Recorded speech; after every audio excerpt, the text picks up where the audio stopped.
Welcome back to the program that brings you news from the length and breadth of Nigeria. Remember, for more top stories and others, visit our website, channelstv.com and youtube.com/channelsweb. You can also watch us on the go on your mobile device. Just log on to m.channelstv.com or download the Channels TV app for Android, iOS and Windows devices from their respective stores.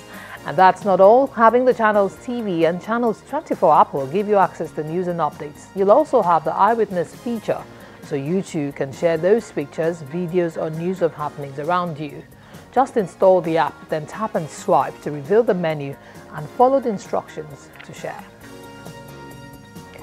A fertilizer project worth $3.6 billion will soon be built in Bayelsa State, South Nigeria. It's expected to generate 15,000 jobs during the construction phase and 5,000 permanent employment opportunities when completed. The Bayelsa State government is giving its full support to the new fertilizer company with a certificate of occupancy for land allocated. The components of the fertilizer plant include methanol, urea and ammonia production, gas processing plants, and a 35-kilometer pipeline project.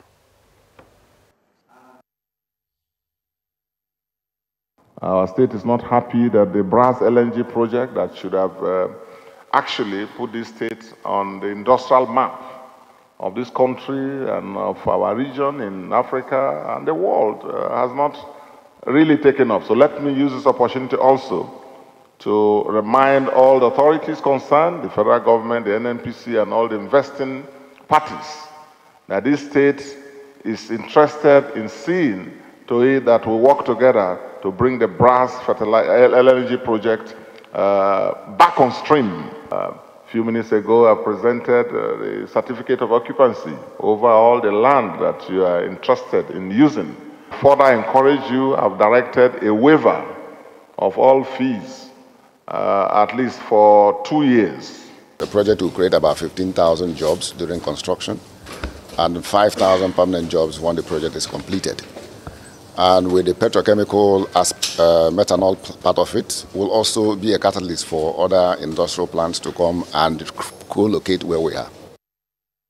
Let's now move over to Minna, where consumers of premium motor spirits, better known as petrol, in Niger State have accused fueling station owners of what they describe as unsavory activities. The motorists say owners of petrol stations have been shortchanging customers through the distortion of fuel pumps in order to increase their profits. They are asking the relevant authorities to crack down on such sharp practices in the face of the current hardship being witnessed in the country. It's been over 60 years since oil was first discovered in Oloibiri, the Niger Delta region of Nigeria. And since its discovery, the Nigerian economy has depended almost solely on its derivatives in running the nation's economy. Petroleum, a derivative of crude oil, accounts for almost 90% of the nation's wealth. The selling price of petroleum in Nigeria has been a topic of national discourse for years, with a constant hike in prices, most notably the origin for the 2012 Occupy Nigeria national protest, when the pump price was raised from 65 naira per litre to 141 naira, and again in 2016 from 86 naira to 145 naira per litre. Citizens say cheap petrol is the only tangible benefit they receive from the nation. But even that is under close scrutiny, as in recent times, concerns have arisen over the distortion of fuel pumps by numerous fuel stations to increase gains, much to the detriment of the consumers. Those people selling fuel should be trained, and we should be honest in this country, because it's not easy for everybody. You don't know where I got my money from, just for you to adjust the price of the whatever, for you to give me and maybe try to do a plus or minus, while at the end of the selling, you deduct yours. No, people should be honest in this country. The NNPC have a regulations that is guiding the sellings of this fuel. They should look into that matter so that it should be something flat rate. It should be a flat rate matter, so that you should have confidence when you are walking into any filling station. The Department of Petroleum Resources in Niger State believes this is a result of illegal fuel stations operating without licenses. However, The agency promises continuous checks to ensure the product is sold at the appropriate pump prices. We are to make sure that all these stations are operating with DPR license. However, this was not the case. Many of these stations were operating illegally. And of course, those things, we get this setback during the scarcity. Because somebody that is not operating with license, of course, he cannot go to any of the depots to lift a product because he has no license. So until one Mr. A that has a license go to depot to lift, maybe he that is operating legally will go to buy a kind of a third party. So when they get those products to stations, obviously they don't sell at the government approved price, and those were the challenges. Living in an oil-based economy, Nigerians are usually on the edge when anything affects the price of oil negatively at the international market, which is why the DPR cannot afford to fail in its responsibility of ensuring the price displayed on the pumps is the value sold.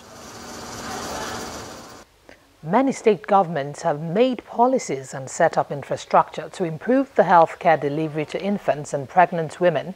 And now the Abia state government is adding the elderly to its list of beneficiaries. The state, through a public-private partnership, has initiated an integrated design which will bring free healthcare to the doorstep of senior citizens across the 17 local government areas within its land mass. There are young and middle-aged people in this hall, but this occasion is for the elderly in Abia State, southeast Nigeria. It's the inauguration of the free home healthcare scheme for its senior citizens, and the enormity of the responsibility is not lost on the authorities. I am aware of the resources that will be needed to be deployed to make this scheme a success. Manpower, as both health professionals and support staff, materials and machines, including consumables, drugs, point-of-care kits and equipment.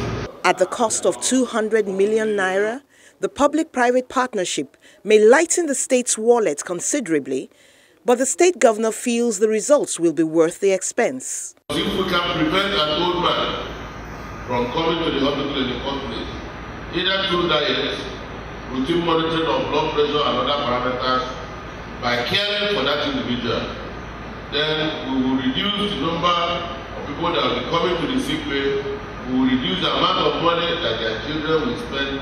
We will reduce their frustration. The direct beneficiaries couldn't be happier about the development. If you have not been ill like an old man, you will not appreciate what is going on.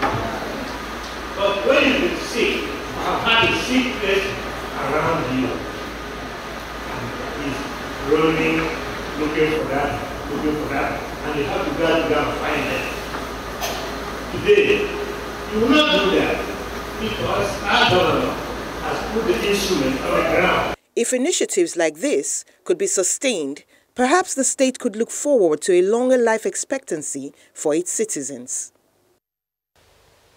Even as thousands of Nigerians struggle to gain admission into university every year, a state governor is asking the federal government to restructure the education system. Details when we come back.